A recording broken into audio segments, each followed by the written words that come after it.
Hi everyone, that's Black here, and welcome back to my game corner. How are you doing today? Hope you're all fine. Today's video is going to be different from other videos on this channel, but it's an interesting topic nonetheless. Welcome to Black Rambling, a series where I talk about different topics of our video game community. Do you like video game series? I do, and quite a lot of them. I really enjoy looking at how a game changes over time and develops into something more modern and beautiful.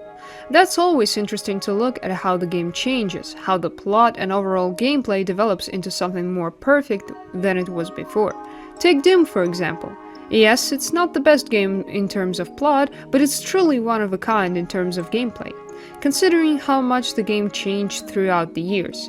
Of course, I consider Doom Eternal as the best arcade shooter there is, although the game has some flaws. But not all of the games get sequels and extensions. Some are left as a good game from our childhood. For example, Half-Life, which never got the third part, but is still loved by many fans. So, what's better? A whole video game series or just one or a couple of games under one name? Let's figure it out. Perhaps it's worth starting with the fact that I love sequels. I like the new parts of my favorite games myself, and it doesn't matter what emotions they will cause in the end. The main criteria is that they must be playable. The rest is optional. Sometimes the plot suffers terribly in games, which causes frustration. Sometimes I don't really like the gameplay, but it's all subjective, not objective. If the game is not unplayable and there are no bugs in it that can ruin your experience, then it is already a generally good game. In case of sequels, it is important for many players to match the original idea. And sometimes there are ideas about the future game. For example, Half-Life fans want a new part most likely thinking that it will look the way they imagine, but in fact, the game may turn out to be completely different from what they wanted to see, which will cause more negativity than happiness. In some cases, old players are divided into two camps. Those who like new parts, or those who are ready to accept something new, and those who don't like absolutely everything in a new part, because it does not feel like the old one. The main thing to remember is that there will always be dissatisfied people, and this is normal, but sometimes the reasons for hatred are terribly stupid. The advantage of continuing and restarting the franchise may be that new people will get into the game's fandom. For example, I had this when I first noticed Mortal Kombat and Serious Sam. It were the last released parts of these games that promoted me to immerse myself in the entire series with my head. There is only one problem for newcomers like me. Most of the time, people don't want to dive into entire franchise, which understandably angers the old players. Especially if they know everything about the plot and lore. If people were more enthusiastic, maybe they would get less hate in their address. Although it also happens that the new ones know more than the old players. It's all very individual, so it's easier for me to speak from my position. The position of a person who studies everything by diving headfirst. And for me, the new parts are an absolute plus. This is more information, more new things that could be studied, as well as the development of what's really dear to my heart. I'm also terribly sentimental, and the realization that this is not the last game with Doom Guy that I go through gives me warmth.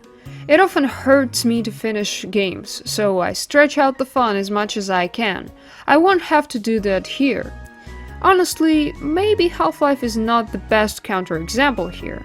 Though exactly the fandom of this game was what's promoted me to make this video, but it's still a good one. Let me make another more clear example based on my experience. Ori series.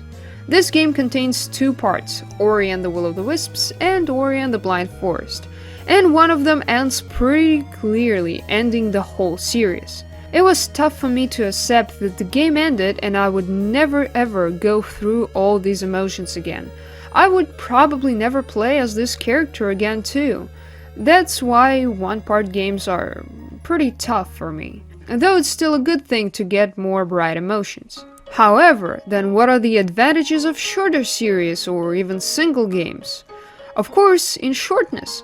Have you heard the expression brevity is the sister of talent? Games whose plot fits into one or two parts tend to evoke more emotions and leave vivid impressions. Such games are good for those who don't want to spend months trying to sort out the lore and plot consisting out of a bunch of different pieces scattered here and there. Plus, these games are often more logical than a series of games. After all, in a series, for example, at any moment the view of the plot can be changed, from which it will be riddled with holes. Or something else significant will change, because over the years everything changes. Or well, mostly everything. Shortly, one-part games are indeed often much better than huge franchises, especially for people like me. You can understand why.